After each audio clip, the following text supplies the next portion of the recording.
Hello दोस्तों, स्वागत है आप सभी का हमारे चैनल बीमी एकेडमी में। आज के इस वीडियो में कंजंक्शन देखने वाले हैं और कंजंक्शन में जो कोऑर्डिनेटिंग कंजंक्शन है उसको इस वीडियो में कंप्लीट करेंगे। लेकिन उससे पहले कंजंक्शन होता क्या है और इसके टाइप्स कितने टाइप्स के होते हैं उसको देखते हैं। तो चलिए एक एक करके चीज़ों को समझने की कोशिश करते हैं। बात करते हैं सबसे पहले ये कंजंक्शन होता क्या है। तो कंजंक्शन होता क्या है, कंजंक्शन वो शब्द होते हैं, कंजंक्शन जो है वो शब्द होते हैं जो दो शब्दों, दो वाक्यों या फिर दो आइडियाज को जोड़ते हैं। ठीक है, कंजंक्शन करते क्या है, तो कंजंक्शन जोड़ने का काम करता है ना। किसको जोड़ता है? दो शब्दों, दो वाक्यों, दो आइडियाज को जोड़ने का काम करता है। कंजंक्शन क्यों इस्तेमाल करते हैं? कंजंक्शन क्यों इस्तेमाल करते हैं? ताकि सेंटेंस स्मूथ बने, जो सेंटेंस है, जो वाक्य है वो स्मूथ बने, बढ़िया समझ में आए, इसीलिए यूज करते हैं। बात जुड़ी हुई लगे, जो बात है वो जुड़ी हुई लगे। ठीक है, अब इसके टाइप्स में आते हैं। टाइप्स ऑफ कंजंक्शन बहुत आसान भाषा में समझते हैं। ठीक है, कोऑर्डिनेटिंग कंजंक्शन, ये जितना भी लिखा हुआ है ना कंजंक्शन, वो क्या है? कोऑर्डिनेटिंग कंजंक्शन है। ठीक है, जिसे फन बॉयज कहते हैं। फन बॉयज क्यों कहते हैं? यहां जो लिखा हुआ है ना, हर एक लेटर का अपना अलग कंजंक्शन है। कैसे अलग कंजंक्शन? देखिए, एफ को देखेंगे तो या फॉर है ना, ए को देखेंगे तो क्या है? एंड है। उसी तरह से नॉर, बट, और, यट, सो। ठीक है, ऐसा लिखा हुआ है, इसीलिए इसको बोलते हैं फन बॉयज। ठीक है, इसका मीनिंग देखें तो फॉर मतलब होता है क्योंकि, एंड मतलब होता है और, नॉर मतलब होता है नहीं, बट मतलब होता है लेकिन, और मतलब होता है या, यट मतलब होता है फिर भी, सो मतलब होता है इसीलिए। सो मतलब क्या होता है? इसीलिए। ठीक है, ओके, ठीक है। अब सेकंड टाइप का जो कंजंक्शन है उसको देखते हैं, सबऑर्डिनेटिंग कंजंक्शन, जिसको क्या बोला जाता है? सबऑर्डिनेटिंग कंजंक्शन बोला जाता है। ठीक है, ये मेन क्लॉज और डिपेंडेंट क्लॉज को जोड़ने का काम करता है। मेन क्लॉज और डिपेंडेंट क्लॉज को जोड़ने का काम करता है। जब हम लोग सबऑर्डिनेटिंग कंजंक्शन पढ़ेंगे तब देख लेंगे कि मेन क्लॉज क्या होता है और डिपेंडेंट क्लॉज क्या होता है, उसको भी देख लेंगे। ठीक है, ओके। अब इसके कुछ टाइप्स हैं, मतलब इसके अंतर्गत कुछ कंजंक्शन आते हैं, उसको देखिए। बिकॉज आता है, इफ आता है, व्हेन आता है, Aldous, while, since, before, after, और भी बहुत सारे आते हैं। फिलहाल ये जो कंजंक्शन है इसके अंतर्गत आती है। ठीक है, थर्ड टाइप का जो कंजंक्शन है क्या होता है? इसको बोलते हैं कोरिलेटिव कंजंक्शन। क्या बोलते हैं? Correlative conjunction. ये पेयर में आते हैं, जोड़ा बना के आते हैं। जैसे कि पेयर, जैसे कि आइदर, यहां भी थोड़ा सा दिक्कत है, उसको हम लोग पहले बढ़िया बना लेते हैं, उसके बाद।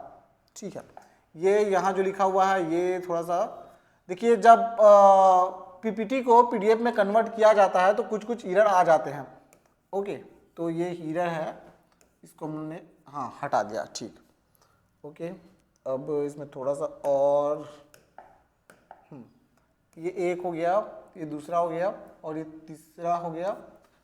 नॉट ओनली, ये भी एक ठो है और ये भी एक ठो है। ठीक है, एक दो, अब ठीक है दोस्तों, अब ठीक है। ओके, अब ठीक है। तो देखिए इसके अंतर्गत कितने आते हैं, इसके अंतर्गत और भी आ सकते हैं।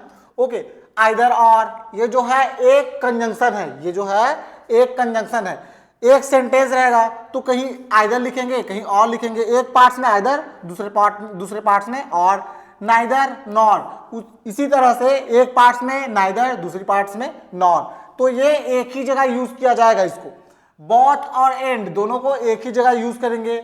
नॉट ओनली दोनों को एक जगह यूज करेंगे। वैसे ही बट आल्सो, इन दोनों को एक जगह यूज करेंगे। एक जगह यूज करेंगे, उसका कहने का मतलब क्या है? एक सेंटेंस में यूज करेंगे नॉट और आल्सो दोनों को। ठीक है, ओके। जब कोरिलेटिव कंजंक्शन पढ़ेंगे तब साफ साफ क्लियर हो जाएगा। ठीक है, ओके। अब बात करते हैं हम लोग कोऑर्डिनेटिंग कंजंक्शन की, कोऑर्डिनेटिंग कंजंक्शन की, जिसे शॉर्ट फॉर्म में क्या बोला जाता है? Fun boys. शॉर्ट फॉर्म में बोला जाता है फन बॉयज। तो चलिए इसका फुल एक्सप्लेनेशन देखते हैं, बढ़िया से समझते हैं इसको। ठीक है, ओके। कोऑर्डिनेटिंग कंजंक्शंस वो शब्द होते हैं जो दो समान प्रकार के शब्दों, फ्रेजेस या फिर क्लॉजेस को जोड़ने का काम करता है। दो समान प्रकार के शब्दों, फ्रेजेस या फिर क्लॉजेस को जोड़ने का काम करता है। अब आपके दिमाग में आ रहा होगा फ्रेज क्या होता है, क्लॉज क्या होता है। तो फ्रेजेस क्या होते हैं, इस फ्रेजेस में सब्जेक्ट और वर्ब नहीं होता, फ्रेज में सब्जेक्ट और वर्ब नहीं होता, इसमें वर्ड्स का ग्रुप तो रहता है लेकिन उसमें सब्जेक्ट और वर्ब एक साथ नहीं आते, उसका अपना एक मीनिंग होता है, जैसे कि in the box, on the chair, है ना, इस टाइप का। ओके, अब क्लॉज में क्या होता है, क्लॉज में जो है सब्जेक्ट और वर्ब दोनों रहते हैं, क्लॉज में सब्जेक्ट और वर्ब दोनों रहते हैं। अब सब्जेक्ट और वर्ब दोनों रहेगा तो एक सिंपल सेंटेंस की तरह काम करता है, ठीक है। तो क्लॉज में सब्जेक्ट और वर्ब दोनों रहेंगे, जबकि इसमें ना सब्जेक्ट आएगा ना वर्ब आएगा, ठीक है। ओके, तो कोऑर्डिनेटिंग कंजंक्शन में आपको याद क्या रखना है, आपको याद रखना है फन बॉयज। क्या याद करना है, फन बॉयज, है ना। एफ का फॉर, ए का एंड, एन का नॉट, बी का बट, ओ का और, वाई का यट, एस का सो, ठीक है। इस टाइप से याद रखना है आपको। अब सबसे पहले हम लोग बात करते हैं फॉर की। सबसे पहले हम लोग किसकी बात करते हैं, फॉर की बात करते हैं। फॉर मतलब होता क्या है, फॉर मतलब होता है क्योंकि, हिंदी मीनिंग क्या है इसका, क्योंकि है।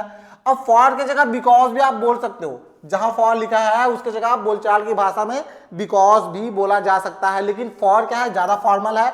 ऐसे राइटिंग में जहां रिटर्न रिपोर्ट वगैरह कुछ देना रहता है या फिर ऐसे वगैरह, है ना, तो वहां हम लोग क्या यूज करते हैं, फॉर यूज करते हैं, ठीक है। फॉर अंग्रेजी में 3 मुख्य अर्थों में इस्तेमाल होता है, इसका 3 मीनिंग होता है फॉर का। कौन कौन सा मीनिंग होता है, सबसे पहले ए देखिए, फॉर का क्या मतलब है, क्योंकि। फॉर का क्या मतलब है, क्योंकि। जब किसी काम का कारण बताना हो, जब किसी काम का कारण बताना हो कि उस काम को क्यों किया जा रहा है, तब हम लोग यूज करते हैं फॉर, जिसका मतलब होता है क्योंकि। जैसे आई थैंक्ड हिम, मैंने उसका धन्यवाद किया। आई थैंक्ड हिम, मैंने उसका धन्यवाद किया। क्यों किया, फॉर ही हेल्प्ड मी, क्योंकि उसने मेरी मदद की, ठीक है। नेक्स्ट देखिए, सी स्टेड होम, वह घर पर रुकी। सी स्टेड होम, वह घर पर रुकी। क्यों रुकी, फॉर इट वॉज रेनिंग, क्योंकि बारिश हो रही थी, ठीक है। फॉर का सेकंड मीनिंग देखिए, जिसका मतलब होता है के लिए, जिसका मतलब क्या होता है, के लिए, ठीक है। जब किसी व्यक्ति, वस्तु या उद्देश्य के लिए कुछ किया जाए, ठीक है। जब किसी व्यक्ति, वस्तु या उद्देश्य के लिए कुछ किया जाए, जैसे कि this gift is for you, यह गिफ्ट किसके लिए है, फॉर यू, तुम्हारे लिए है या आपके लिए है, यह उपहार आपके लिए है। वी वेंट आउट, हम बाहर गए। क्यों बाहर गए, फॉर मिल्क, दूध के लिए, है ना। अच्छा, वह है ना, वह ही वेंट आउट, वह बाहर गया, किसके लिए, फॉर मिल्क, दूध के लिए, वह दूध लाने के लिए बाहर गया। आई बॉट, मैंने खरीदा, क्या खरीदा, फ्लावर। आई बॉट फ्लावर्स, मैंने फूल खरीदे, किसके लिए, फॉर माई मदर, मैंने अपनी माँ के लिए फूल खरीदे, तो यहाँ फॉर का क्या इस्तेमाल है, क्या अर्थ है, फॉर मतलब होता है के लिए, है ना। यहाँ जहां जहां फॉर लिखा हुआ है उन सब का मतलब क्या है, के लिए है, ठीक है। नेक्स्ट, फॉर का जो अगला मीनिंग है उसको देखते हैं। फॉर मतलब होता है तक, कहाँ फॉर मतलब तक होता है, कहाँ इसको तक बोलेंगे, ठीक है। समय की अवधि बताने के लिए, तो जहां समय वाली बात आती है वहां इसका मीनिंग क्या हो जाता है, तक हो जाता है। जैसे आई वेटेड, मैंने इंतजार किया, फॉर 2 आवर्स, 2 घंटों तक, है ना। मैं 2 घंटों तक इंतजार करता रहा या फिर मैं 2 घंटों तक इंतजार किया, ठीक है। सी स्लेप्ड, वह सोई, फॉर 8 आवर्स, 8 घंटे तक, वह 8 घंटे तक सोती रही या फिर सोई, वह 8 घंटे तक सोती रही, ठीक है। अब हम लोग बात करेंगे नेक्स्ट जो हमारा कंजंक्शन है उसके बारे में, जो कि है एंड मतलब क्या होता है, एंड मतलब होता है और, यूज क्या है, जब 2 बातें जोड़ने के लिए, जब 2 बातों को जोड़ा जाता है तब यूज किया जाता है एंड का, जब 2 बातों को जोड़ा जाता है तब यूज किया जाता है एंड का, ठीक है। ए प्लस बी को जोड़ना, है ना, दो चीजों को जोड़ना। ओके, दो क्वालिटीज, दो एक्शन, चीजों को साथ दिखाना। दो क्वालिटी को या फिर दो एक्शन को एक साथ दिखाने के लिए हम लोग क्या, किसका इस्तेमाल करते हैं? एंड का इस्तेमाल करते हैं। एग्जाम्पल से समझते हैं। ओके, ही इज टाल, ही इज टाल एंड स्मार्ट, वह लंबा है और स्मार्ट है ना, वह लंबा है और स्मार्ट है। दो चीजों को जोड़ा जा रहा है ना, ठीक। स्मार्ट मतलब समझदार, वह लंबा और समझदार है। सी सिंग्स, वह गाती है। सी सिंग्स डांसेस, और डांस भी करती है। दो समान चीजों को जोड़ा जा रहा है, वह गाती है और नाचती है, ठीक है। I bought Apple, I bought Apple and bananas, मैंने सेब और बनाना खरीदे, मैंने सेब और केले खरीदे। ओके, ठीक है। तो एंड का क्या मतलब है? एंड का सीधा सीधा मतलब है प्लस करना है, दो चीजों को प्लस करो, जहां दो चीजों को जोड़ना हो वहां एंड लगाना है, बस सिंपल सी बात है।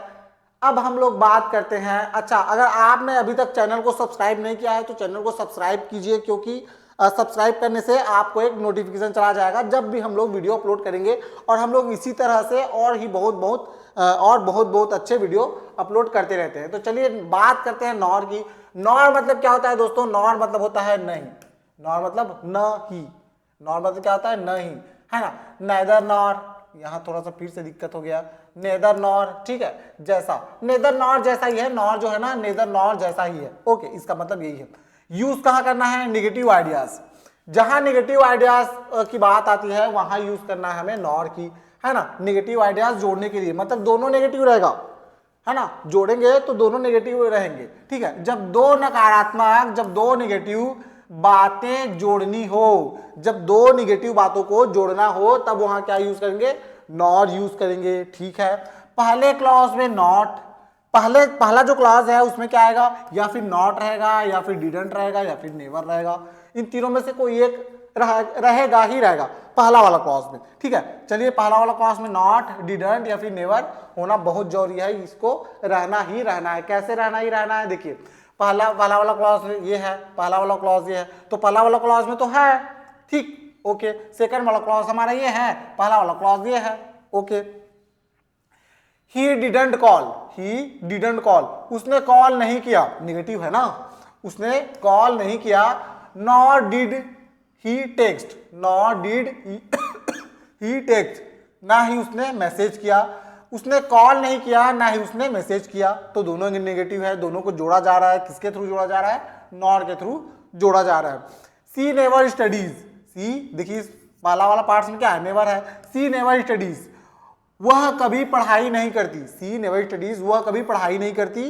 Nor does she practice, nor does she practice, ना ही वह अभ्यास करती है, ठीक है। ये नेगेटिव दोनों नेगेटिव है, ओके, ठीक। तो टिप्स क्या है इसमें? इसमें टिप्स है, नॉर के बाद सेंटेंस उल्टा हो जाता है, नॉर के बाद सेंटेंस उल्टा हो जाता है। उल्टा हो जाता है से क्या मतलब है? तो देखो, नॉर आता है, नॉर के बाद क्या आता है? नॉर के बाद हेल्पिंग वर्ब आता है, नॉर के बाद क्या आता है? हेल्पिंग वर्ब आता है। देखो, नॉर आया, उसके बाद क्या आया? हेल्पिंग वर्ब आया ना, ये डज क्या है? हेल्पिंग वर्ब है, ओके। नॉर के बाद क्या है? हेल्पिंग वर्ब आया, उसके बाद सब्जेक्ट आता है, उसके बाद सब्जेक्ट आता है, जैसे डज आया, उसके बाद क्या है? सब्जेक्ट आया, ओके। तो बस उसी की बात की जा रही है। एग्जाम्पल देखिए, नॉर आया, फिर हेल्पिंग वर्ब आया, ओके, उसके बाद सब्जेक्ट आया, सब्जेक्ट आ गया, उसके बाद वर्ब आया है। वह नहीं आया, ठीक। नॉर विल आई गो, मैं नहीं जाऊंगा, ठीक है। नॉर कैन सी सिंग, वह नहीं गा सकती है, तो ये है, ओके। अब बात करते हैं नेक्स्ट जो हमारा कंजंक्शन है उसकी, जो कि है बट। बट मतलब क्या होता है? बट मतलब होता है लेकिन, है ना। बट के जगह हम हाउ यूर भी यूज कर सकते हैं, ओके। यूज क्या है? दो ओपोजिट बातें, दो ओपोजिट बातें दिखाने के लिए, दो ओपोजिट बातें को दिखाने के लिए इसका यूज किया जाता है। जब दो बातों में टकराव हो, फर्क हो, उल्टा हो, वहां बट लगाया जाता है। कैसे लगाया जाता है? तो देखो कैसे लगाया जाता है। एग्जाम्पल देखिए, she is cute, she is cute, वह क्यूट है बट लेजी, क्यूट तो है लेकिन क्या है? आलसी है। दिखने में क्यूट है लेकिन आलसी है, वह क्यूट है लेकिन आलसी भी है, okay. I want to go, मैं जाना चाहता हूं, बट परंतु आई एम बिजी, मैं बहुत बिजी हूं, मैं जाना तो चाहता हूं लेकिन मैं बहुत बिजी हूं, मैं जाना चाहता हूं लेकिन मैं बहुत व्यस्त हूं, ठीक है। ही वर्क्स हार्ड, वह कठिन परिश्रम करता है, ही वर्क्स हार्ड, वह कठिन परिश्रम करता है, बट परंतु अर्न लेस, बहुत कम कमाता है, अर्न लेस, बहुत कम कमाता है, वह मेहनत करता है लेकिन कम कमाता है, मेहनत तो बहुत करता है लेकिन कमाता कम है। भाई ज्यादा मेहनत कर रहा है तो ज्यादा कमाना चाहिए, लेकिन उल्टा हो रहा है। ओके ठीक, तो इसमें टिप्स क्या है, यह है बट मतलब होता है परंतु, परंतु वाली वो है ना, बात है ना, वो आती है इसमें। ओके, जहां कंपैरिजन हो वहां बट का यूज किया जाता है, दो फैक्ट एक दूसरे के ओपोजिट हो वहां बट का इस्तेमाल किया जाता है, वहां सबसे कम कॉमन शब्द क्या है, बट है, वहां बट का इस्तेमाल किया जाएगा। ओके, अब हमारा जो नेक्स्ट है वो क्या है, और है। नेक्स्ट क्या है, और है। यहाँ थोड़ा सा दिक्कत फिर से आ गया तो इसको मुझे फिर से हटाना पड़ेगा, और मैं इसको हटा रहा हूं ये। ओके, और मतलब क्या होता है, और मतलब होता है या, और मतलब होता है या। ओके ठीक है, यूज कहां किया जाता है इसका, ऑप्शन में, चॉइस में, पॉसिबिलिटीज में बताने के लिए इसका यूज किया जाता है। और का यूज ऑप्शन, चॉइस या फिर पॉसिबिलिटी बताने के लिए इसका यूज किया जाता है जब दो चीजों में से चयन, जब दो चीजों में से किसी एक का चयन करना हो, है ना, तो किसका यूज किया जाता है, और का यूज किया जाता है। ओके देखिए, टी और कॉफी, क्या लेंगे आप, चाय या कॉफी, किसी एक को लेना पड़ेगा ना, टी या कॉफी, टी और कॉफी, चाय या कॉफी बोलते हैं ना ऐसा। डू यू वॉन्ट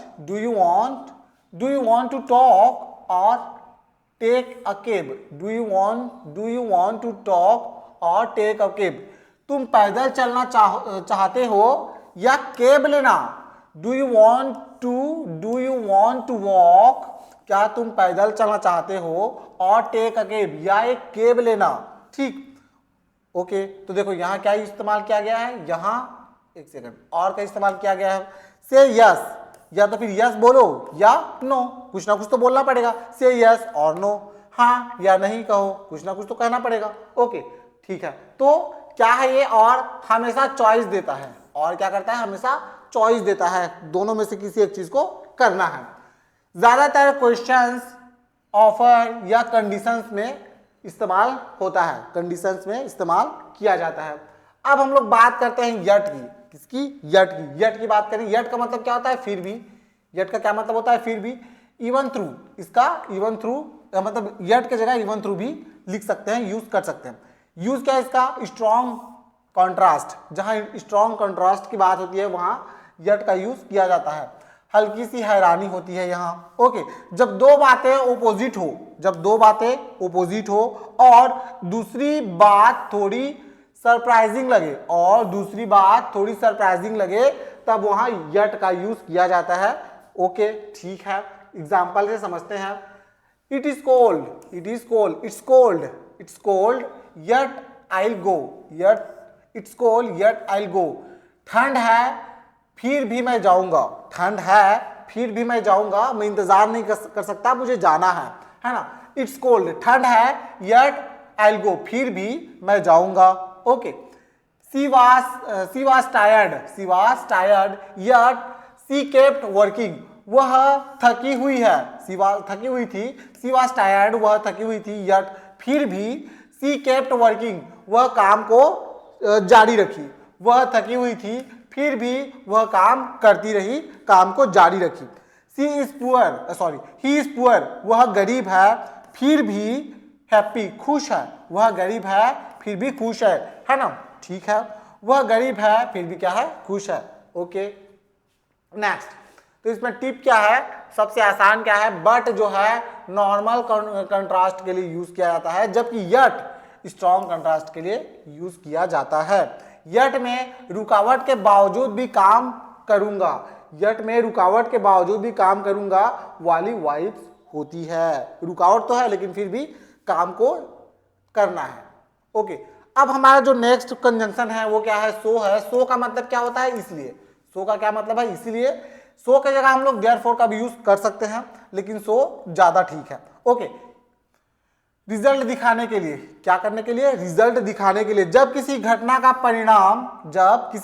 परिणाम या फिर इफेक्ट या फिर रिजल्ट बताना हो, जब किसी घटना का परिणाम, इफेक्ट या रिजल्ट बताना हो, वहां हमें सो का यूज करना है। ठीक है, एग्जाम्पल से समझते हैं। It rained so we stayed home. बारिश हुई, इट रैंड बारिश हुई, सो का क्या मतलब है, सो का मतलब होता है क्या, इसीलिए, सो का मतलब होता है इसीलिए। ओके, इट रैंड बारिश हुई, इसीलिए वी स्टेड होम, इसीलिए हम घर पर रुके। बारिश हुई, इसीलिए हम घर पर रहे या फिर घर पर रुके। ठीक है, वी वाज हंग्री, हम भूखे थे। We was hungry, sorry, he was hungry, वह भूखा था, इसीलिए ही एट फूड, इसीलिए वह खाना खाया। उसे भूख लगी थी या फिर वह भूखा था, इसीलिए उसने खाना खाया, इसीलिए उसने खाना खाया। ठीक है, शी स्टडीड हार्ड, उसने मेहनत से पढ़ाई की। शी स्टडीड हार्ड, उसने मेहनत से पढ़ाई की, इसीलिए शी पास्ड, वह पास हो गई, इसीलिए शी पास्ड, वह पास हो गई। उसने मेहनत से पढ़ाई की, इसीलिए वह पास हुई। ओके, ठीक है। टिप क्या है इसमें, कॉज, सो, इफेक्ट। पहले क्या आता है, कॉज आता है, उसके बाद सो आता है, उसके बाद इफेक्ट आता है, उसका जो रिजल्ट है वो आता है। पहले कारण आता है, फिर परिणाम आता है। पहले क्या आता है, कारण आता है, फिर परिणाम आता है या फिर इफेक्ट आता है। सो एक रिजल्ट दिखाने वाला कंजंक्शन होता है। सो क्या होता है, एक रिजल्ट दिखाने वाला कंजंक्शन होता है। ओके, ठीक। तो एक्स्ट्रा टिप क्या है, बहुत काम की है ना। अगर दो पूरे वाक्य जोड़ रहे, अगर दो पूरे वाक्यों को जोड़ा जा रहा है तो फन बॉयज, ए फॉर है ना, A for N for nor, okay, B for but, O for or, yet, so से पहले एक कॉमा आता है। सब में देखो, इसमें सब में कॉमा आता है ना, ठीक। तो इनसे पहले क्या आता है, कॉमा आता है, तो इस चीज को आपको याद रखना है। I was late so I sleeped, है ना, तो कॉमा आया है ना उससे पहले। इनसे पहले क्या आता है, कॉमा आता है। तो फैन बॉयज से पहले एक कॉमा आता है। देखिए, इससे पहले क्या आया, कॉमा आया है। ओके, ठीक है। तो बस इतना ही था दोस्तों। वीडियो आपको कैसा लगा प्लीज बताइएगा, समझ में आया कि नहीं आया प्लीज कमेंट्स में बताइएगा। यदि वीडियो आपको अच्छा लग रहा है तो अपने दोस्तों के साथ शेयर कीजिए, लाइक कीजिए। मिलते हैं नेक्स्ट वीडियो में किसी एक नए चैप्टर के साथ नहीं, इसी को कंटिन्यू करेंगे जो बचा हुआ है। ठीक है, तो पढ़ते रहिए, स्वस्थ रहिए और मोबाइल से दूरी बनाकर रहिए। ज़्यादा मोबाइल में टाइम देना सही बात नहीं है। तो ठीक है दोस्तों, मिलते हैं नेक्स्ट वीडियो में, तब तक के लिए बाय।